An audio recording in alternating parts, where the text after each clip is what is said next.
We've got a very interesting conversation now to be had with a young woman called Chloe Ayling. If you recognise that name, she was the kidnapped model. She's from South London. She was held to ransom in Italy, and a lot of people had their views. She was lured to Italy by a man called Lukasz Herba. He's a Polish man on the promise of, as a model, she would get a free photo shoot. Out of all of this, she was instead drugged, stripped, put in the back of a car, put in a hold all, driven to a farmhouse where she was told that unless she came up with €300,000, she would be sold into slavery. Now, as if that wasn't bad enough, it gets even more controversial. She persuaded her captor that no one was going to pay up, and he instead dropped her off at the British consulate. So on return to Britain, Chloe was then criticised for coming across, well, I think, Chloe, people would say, too happy, too composed, too relaxed, too unstressed in your interviews. But the way this has panned out is that Herba, just over a year later, has been jailed in Italy, and Chloe has written a book to put her side of the story, and that book is called, quite simply, Kidnapped. Chloe, good to talk to you. You accept, Chloe, and I have I've interviewed you in the past on television, and I could see the reaction on social media. And people couldn't possibly believe how someone who was so good looking, so composed, so relaxed about all of this could be telling the truth, which must have been very hurtful for you. Yeah, it was hurtful, of course, and I think it's because I didn't show emotion in my interviews and that I wasn't crying. I was just happy to be home when I first got home. Why weren't you crying? Because I just got home after a month in Italy, 1 week of which I was held and 3 weeks held by the police. So I was happy to see my family. I was just so overwhelmed by it all. And then I've never liked crying in front of people, so that's just you. Yeah, that's just me, how I am, or how I've always been. The more I've heard about your story, the more horrific it is. And I think we've all got to ask ourselves, whether male or female, young or old, if this was you in the same situation, listeners, what would you have done? So take us through the events of your kidnapping and when you actually realised all is not right here. So it was booked for Paris in April, I think. And I arrived there and was supposed to go to the shoot the next day, but overnight there was a terrorist attack. And then I got a call via the hotel reception in the morning, and it was from the photographer, and he said that the studio had been burgled. So he said to get the taxi that was pre-booked for me to go to the studio straight to the airport and wait there all day because the shoot can't go ahead. So I did that, and then I got into the wrong taxi, so I had to call the number that was on the email, and this guy, the photographer, had to come to the airport to sort out the taxi because I didn't have any cash on me. So I met him at the airport for briefly, like a few minutes, and he just explained that the studio was burgled and that Paris isn't as safe as it used to be anymore, and then I got a flight home, and then about a month later, Phil, my ex-agent, called me and said that I've been rebooked by the same person for Milan. So this guy had met you now, he'd seen you, and he said, right, okay, I've got another job for you. This time it seems pretty straightforward. So you fly to Milan. Yes, on July 10th. And what happened? So again, the same scenario as Paris. I had to spend the day there, then night in the hotel, and the next day I had to get a taxi to the studio, which I did. And then I tried a door which was wrong, so I called the number that was on the email address. I said the door's locked, but because the email said it was open, so I asked why it's locked, and he was like, it's not, I'm here, but the photographer's not here yet. This was a guy called Daniel that answered the phone. So I walked down the street and I found the right door, hung up the phone, walked in with my luggage, and round the corner. It was silent, which was a bit weird. That's where I noticed something was off. But then, this is supposed to be a glamorous industry that you're working in already. It sounds lonely, you sound unprotected. It sounds as if this would not be for everyone. But this is you pursuing your dream. This is you thinking the end justifies the means. It's similar to things I've done before. Like, Yeah. no shoot is in a glamorous location or anything. So that wasn't unusual. No, that wasn't an issue. That wasn't unusual. No. So once you got into that room, then when did things start to go wrong? So I walked into the studio and I walked around the corner, and then there was still no one there. So I saw the door that said studio, and I went to put my hand on it, and then that's when I was attacked from behind. So it all happened very quickly. And when you say attacked from behind, what did that involve? An arm around my neck and then another hand on my mouth to stop me from screaming. Ghastly. Yeah. What then transpired?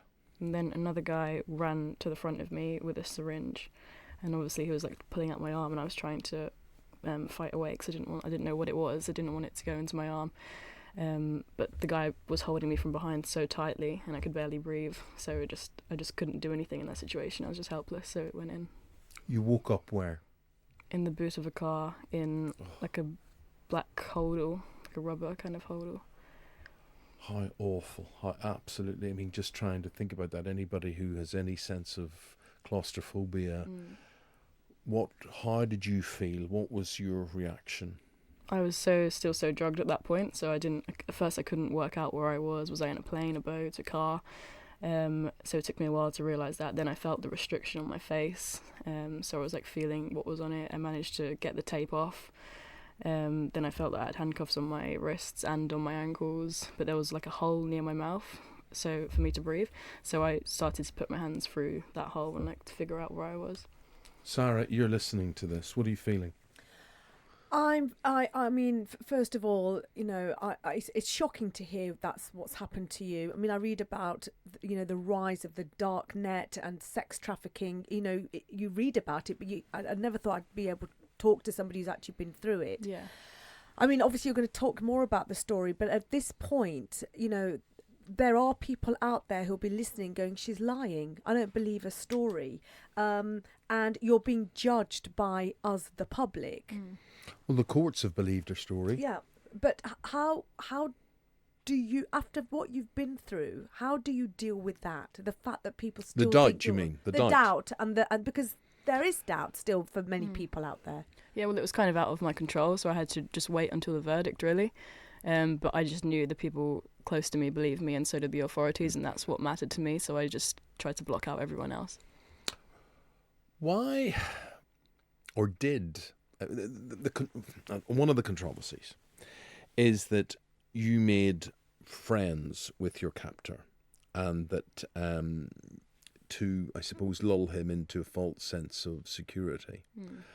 How difficult was that, or how willing was he to enter into that communication or friendship with you? Well, like from the start, he always made out that he was the good guy, and he's intervened and is trying to save me from the Romanians, but he couldn't do this because of the organisation behind it. Yeah. So he made it out from the start that he was on my side, but he just couldn't do anything about it.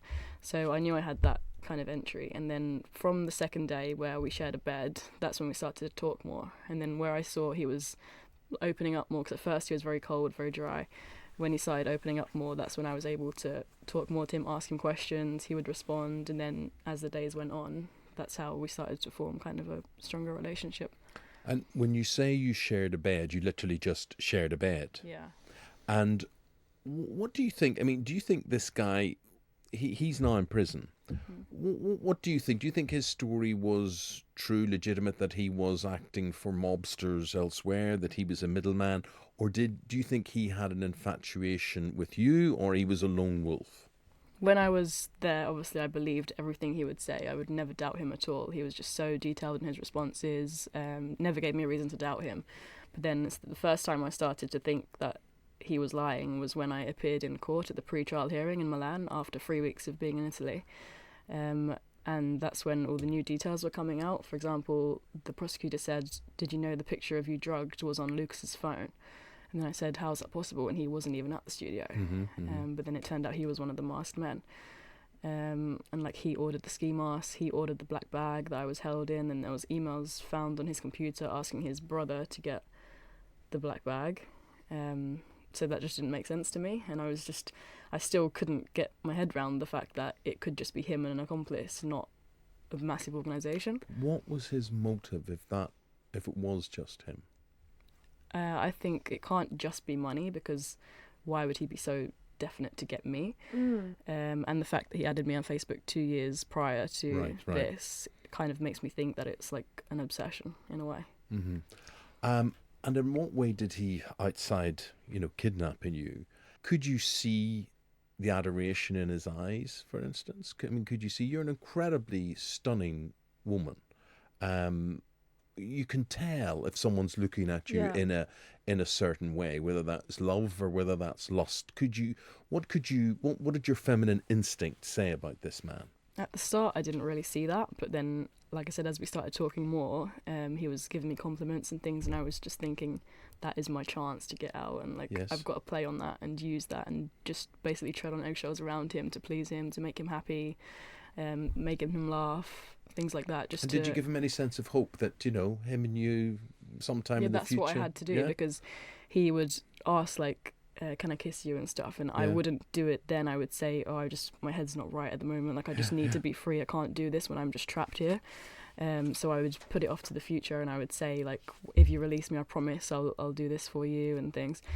And that's how I went about it. And where I would see his reaction is so positive to what I was saying, that would make me carry on. But if I saw that his reaction was more forceful and he wanted it now, then I probably would have done what he said. But where I saw he was getting excited about it, that made me carry on doing that. Would you say his attraction to you was more romantic than lustful? Yeah. So that's what you played on. You played the fact that he probably loves me. Yeah. Chloe, do you think what happened to you happens to other girls in the UK? In your industry, training, because slave trade. because absolutely, because for me, if you're in this industry, you can't be the only person, and if you are, that's even stranger. Not that I'm willing anything else to happen, but is this something that you now, through this experience, feel that actually this is happening to other girls in this country? Yeah, I'm not sure just about this country, but especially Eastern Europe and stuff like that. There's probably a lot of girls out there that don't have contact with their families, and they just go missing, and then no one ever finds them. And is that something that you have wanted to try and help find out? I would love to do that. Yeah. Because even though it's not what he made it out, it's still, I've been in that situation, and what could have been. Okay, he's thinking as well, what could have been or what could be. So tell me about what built up to your escape, your release. Did you escape, or were you released, and how did the British consulate get involved in all of this? So I was released. I didn't escape, because from the start he said that it's just the straight death penalty if I escape. Not only will I die, he will die as well. So I never attempted to do that. Then he was saying that I could pay 50,000 Bitcoin on my release if I can't get it now, and if he can't get it from one of the names that I gave him. So again, I had a list of bullet points that I would have to follow if he did release me.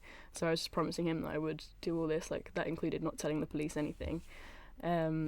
So on about the Friday or the Saturday, one of the names was able to raise some money, and Phil emailed him about this, and then he said that he thinks he can get more money from this person, so he was going to keep me there longer.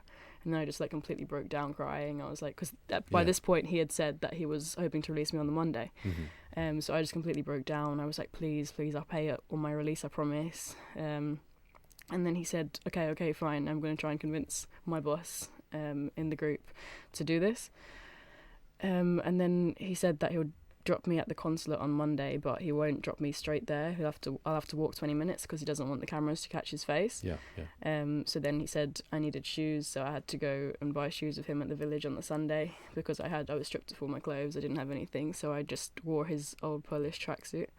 And then on the Sunday we went to the village and bought the shoes. I know you're determined not to be a victim in all of this. What scars has it left, or what condition are you in?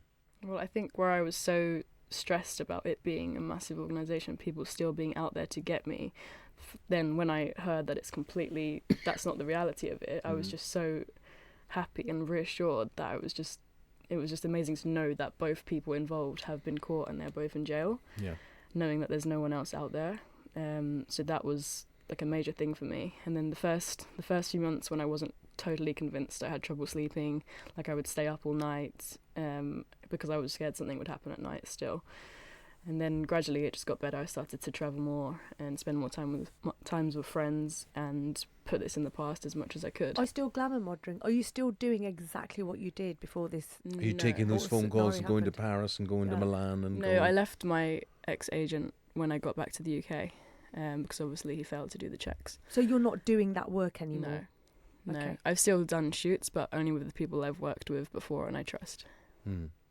The two men that you talked about being in prison, they will get out at some stage. Do you worry about the future?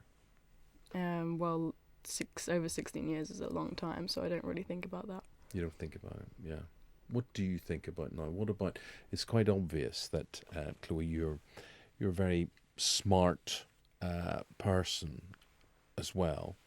Will you always be known as the kidnap model?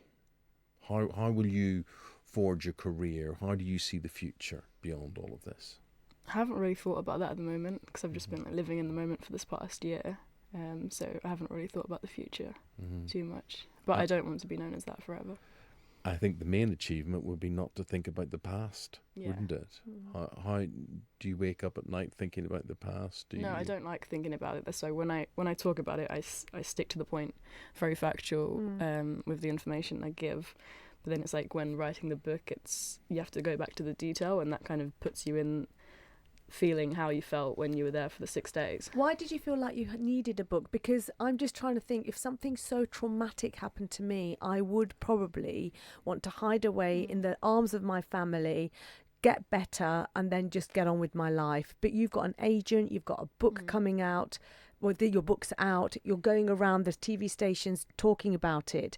I mean, why are you doing that? I thought that worked for me, and talking about it actually did help me. And where I was not listened to the past year because people thought I was lying, I think writing this was really important, because now after the verdict people can believe what I'm saying, and it's important that the details go out there because that's what the media isn't giving everyone. They're not they're too busy focusing on trying to drag me down and saying irrelevant things and not focusing on who this person is and what he's like, and that's a major part of it. And also perhaps in your book you're giving young girls better kind of information about how to protect yourself on going on shoots, etc., etc. Because like this agency is still going ahead, so it could happen to someone else again.